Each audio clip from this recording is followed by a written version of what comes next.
When I first got together with Ron and he wanted to make a movie out of the book, I said, Ron, if you just take the actual story, don't hype it, just do what was there. There's so much adventure. Apollo 13 wasn't merely a space drama, it was a tale of survival captured on film with frightening fidelity. What audiences witnessed as smooth, professional spaceflight was, behind the scenes, a logistical nightmare of rampant motion sickness, bulky oxygen tank replicas, and a NASA-level commitment to realism that pushed the cast to their breaking point. The production was not a clean launch. It was plagued by flight delays, floating cameras, actors stuffed into tight simulators, and sets so meticulous they managed to fool actual astronauts. Today, we are revealing 20 secrets Hollywood never told you about Apollo 13, 1995, the movie that made audiences sweat just like Mission Control. And make sure to stay tuned because the bonus fact uncovers the single most astonishing detail that even dedicated Tom Hanks fans don't know. Let's launch. Secret 1, the movie's release. Coincided with a real NASA crisis, when Apollo 13 hit theaters in 1995, NASA was simultaneously struggling with deep budget cuts and rapidly declining public interest. The film's overwhelming success instantly reignited the national fascination with space exploration. What audiences didn't know, NASA's visitor centers reported massive spikes in attendance following the film's release, and enrollment in aerospace engineering programs also surged significantly. Even active astronauts credited the movie with inspiring a new generation. The irony is sharp. A film dedicated to a near tragedy became NASA's most effective public relations victory of the decade. What could have been remembered only as a failure was transformed into a rallying cry for ingenuity and resilience. Hollywood's recreation of a decades-old crisis helped rescue NASA's public reputation in real time. Secret 2. Gene Kranz's vest was recreated with help from his wife. Ed Harris's crisp white vest became the defining symbol of mission control toughness. But it was not a random costume choice. The real Gene Kranz's wife personally sewed his vests for each mission.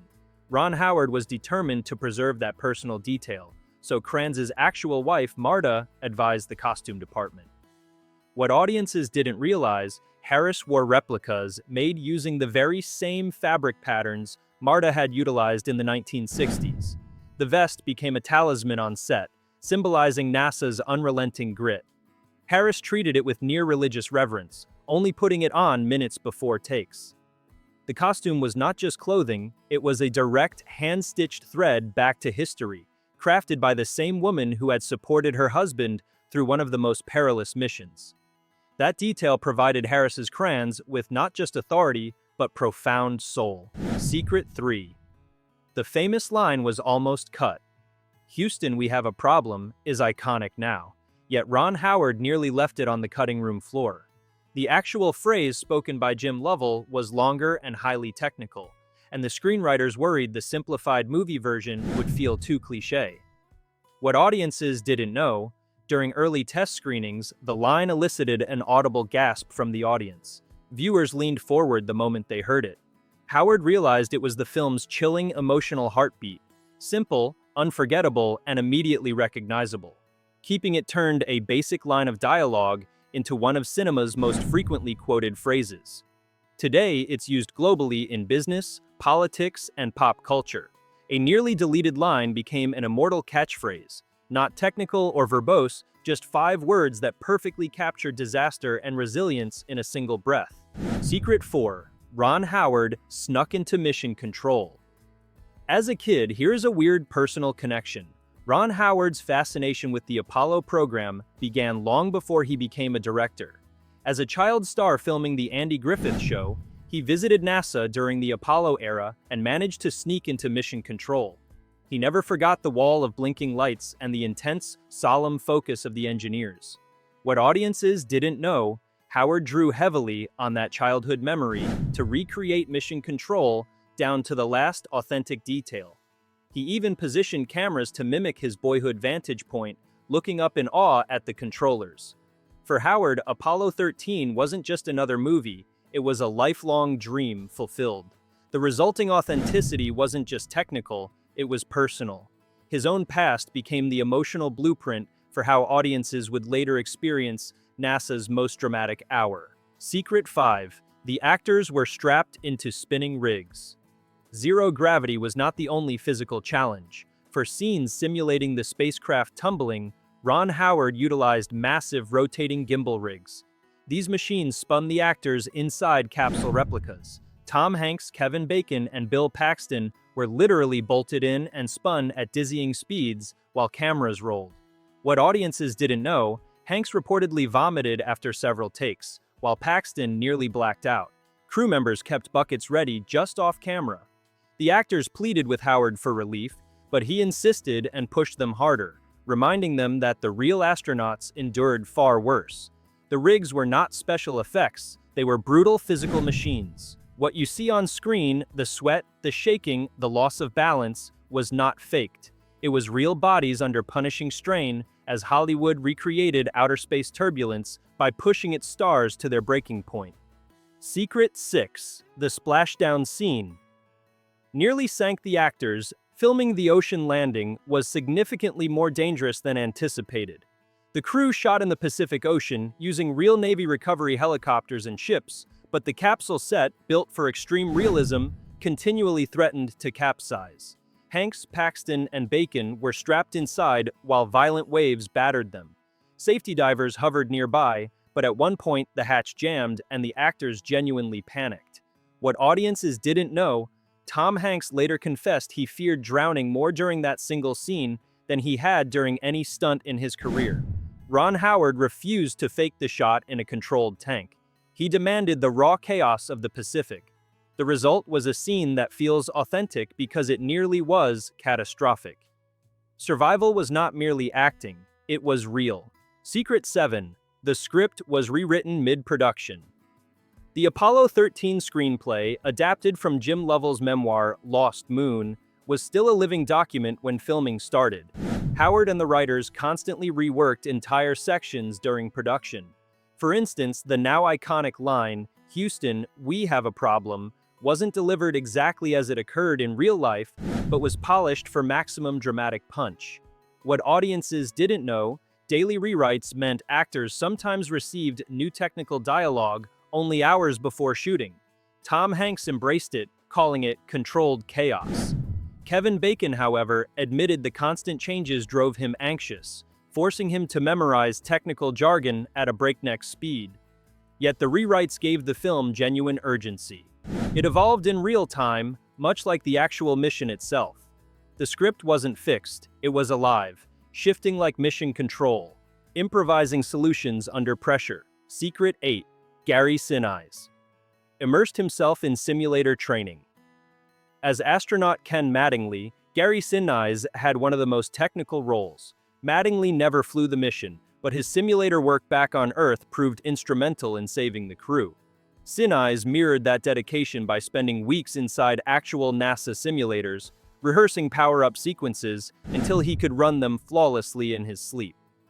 What audiences didn't realize, Sinise delivered some of his longest takes without a single wrong switch flip, a precision that impressed the actual astronauts who visited the set. Sinise even studied Mattingly's mannerisms, capturing his stoicism under pressure. Off-camera, Sinise joked he had the most boring role, sitting in a box pressing buttons. But in truth, his steady presence grounded the chaos.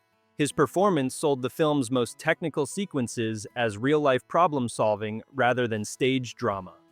Secret 9. The cast actually filmed in zero gravity. Most space movies fake weightlessness with wires and camera tricks, not Apollo 13. Ron Howard convinced NASA to allow his crew to film aboard the KC-135 Vomit Comet, a plane that simulates zero gravity during rapid parabolic dives. Each dive provided just 23 seconds of true weightlessness. Over weeks, the cast and crew endured more than 600 dives to capture the floating scenes authentically. Tom Hanks, Kevin Bacon, and Bill Paxton spent hours vomiting between takes. What audiences didn't know, the actors weren't just acting nauseous, they were often legitimately sick mid-scene. The realism came at a massive cost: stomach acid, exhaustion, and technical chaos. Yet, it gave the movie its unshakable authenticity. The space dance of floating pens and drifting bodies wasn't Hollywood trickery. It was the closest any film has ever come to real space. Secret 10. Tom Hanks became a space expert. Tom Hanks didn't just play astronaut Jim Lovell, he lived him. Hanks completely immersed himself in NASA training, learning cockpit switches, mission protocols, and even how to run complex emergency checklists. Director Ron Howard stated that Hanks could have flown a simulator by himself. Lovell himself praised the performance, admitting Hanks had perfectly absorbed his mannerisms and speech. But Hanks went further. He insisted on performing long takes of technical dialogue without cuts, exactly as astronauts would in real time. It wasn't movie magic, it was sheer discipline. What audiences didn't see was Hanks poring over flight manuals in his trailer, whispering command sequences to himself like a mantra. He wasn't just playing an astronaut, he was rehearsing a mission. By the end of production, crew members joked he was fully NASA qualified. Secret 11. Ed Harris refused to break character. As flight director Gene Kranz, Ed Harris delivered one of cinema's most commanding performances. But the intensity came from his refusal to break character, even off-camera. Harris kept the headset on during lunch, often barking orders at crew members as if they were mission control engineers. He demanded the set's mission control consoles be wired to actual screens so he could react to real data streams in real time. Harris's obsession created tension, but it worked. When he slammed his hand on the desk, yelling, "Failure is not an option," the fury wasn't scripted, it was Harris channeling Kranz's relentless pressure. What audiences didn't know, many of his reactions were unscripted, fueled by a self-imposed rule: never let a single frame of his performance feel acted. His Kranz wasn't imitation, it was complete transformation. Secret 12. NASA engineers served as on-set consultants. Ron Howard knew accuracy was paramount. To achieve it, he recruited NASA veterans who had lived the real Apollo era. These engineers and flight controllers corrected scripts, redesigned sets, and rigorously drilled actors on technical dialogue. They even sat behind the mission control consoles during filming, feeding real data streams into the monitors. What audiences didn't realize, the mission control set in the movie was actually functional. Lights blinked for real, data scrolled live. The engineers demanded it, insisting astronauts would spot fake displays instantly. Their involvement turned a Hollywood set into a working NASA facility. For the actors, it blurred the line between film and reality. Kevin Bacon admitted he sometimes forgot he wasn't actually part of a launch team. That realism gave Apollo 13 a truth few films have matched. Secret 13. The lunar module set was so cramped actors panicked. The Apollo lunar module was never designed for comfort, and neither was the set.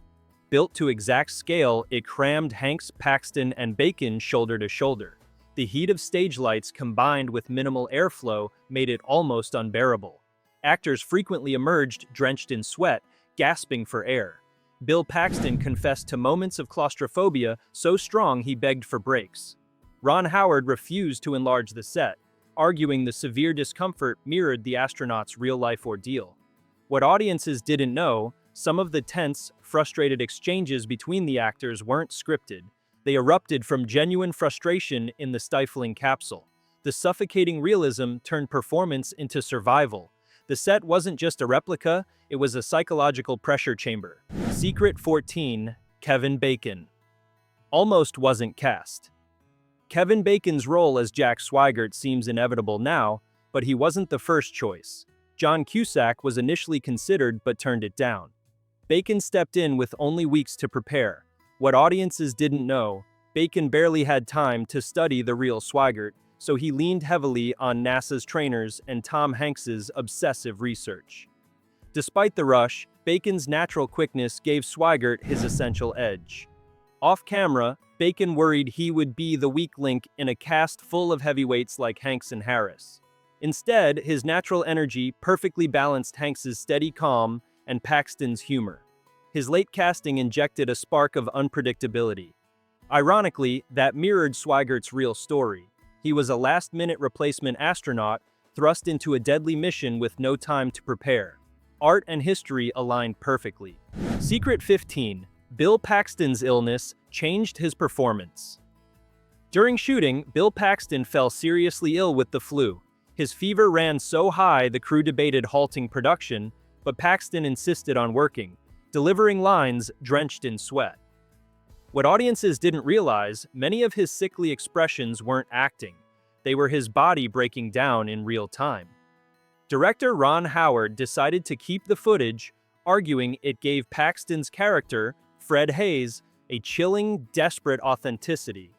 Paxton's flu didn't just derail shooting, it made the performance hauntingly unforgettable. Secret 16. Ron Howard's father appears in the film.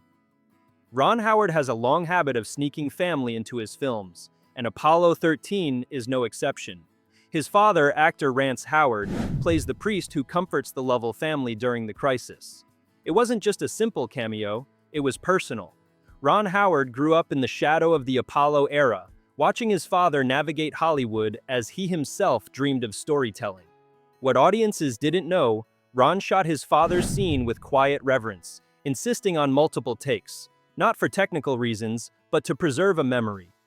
The cameo anchored the family's emotional storyline in something deeply real for Howard. It blurred the line between fiction and a home movie. That's why the priest's presence resonates. It's a father standing in solidarity with his son's vision.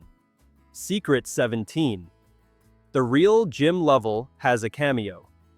In one of the movie's most delightful Easter eggs, the real Apollo 13 commander Jim Lovell appears on screen. He plays the Navy captain who greets the astronauts after splashdown. What audiences didn't know, Lovell originally only visited the set to consult, but Howard urged him to appear. Lovell agreed, provided the role didn't overshadow the main story. His cameo is profoundly symbolic.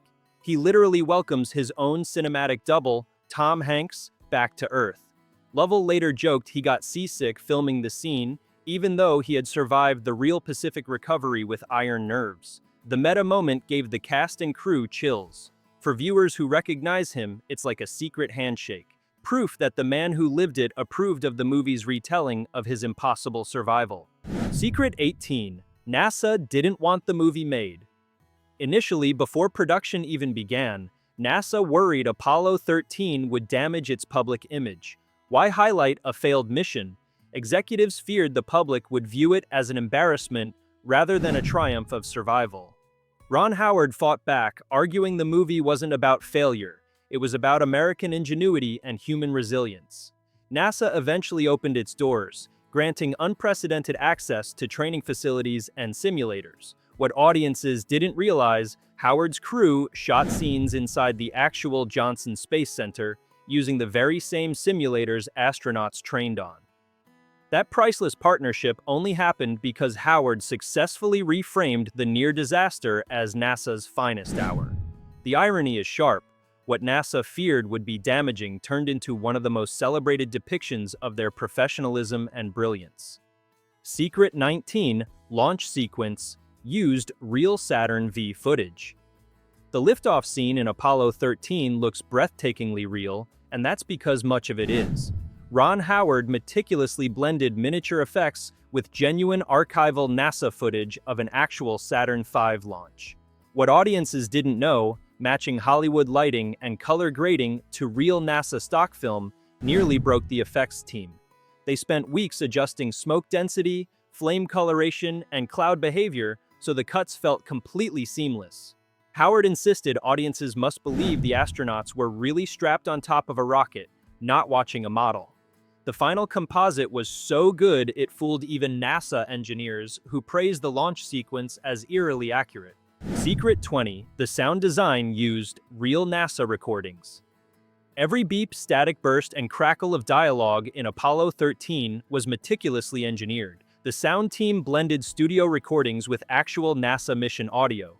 They even layered in authentic static interference to mimic the tenuous, fragile radio link between the spacecraft and Earth. What audiences didn't realize, the engineers constructed soundscapes so precise they inserted pauses and clipped transmissions identical to Apollo-era communication quirks. Ron Howard insisted on this, believing silence and the fear of losing contact was as dramatic as any dialogue. The result was a sound mix that puts the audience in Mission Control's headsets, feeling the very fragility of the communication link. It wasn't polished Hollywood clarity, it was messy, scratchy, nerve-wracking realism. The tension you hear is precisely what the astronauts and controllers lived through. Bonus secret, the astronaut preferred the movie ending. The real Jim Lovell preferred the movie ending. In reality, Jim Lovell never delivered a soaring, dramatic speech after Apollo 13. The mission ended quietly with exhausted relief more than thunderous celebration. But Ron Howard added an emotional narration by Hanks to give the film an emotional epilogue. What audiences didn't know, Lovell admitted he actually liked the movie's ending better. He said it captured the spirit of the Apollo mission more powerfully than the exact facts did. For a man who lived through one of history's most terrifying near disasters, that is astonishing. He preferred Hollywood's version to his own memory. Sometimes art doesn't just reflect reality, it refines and celebrates it. Apollo 13 wasn't just a movie about space, it was a pressure cooker of authenticity, motion sickness, last-minute rewrites, and physical danger. What audiences saw was a clean triumph. What the cast and crew lived was on-set chaos. And in the process, a failed mission became one of cinema's greatest, most enduring victories.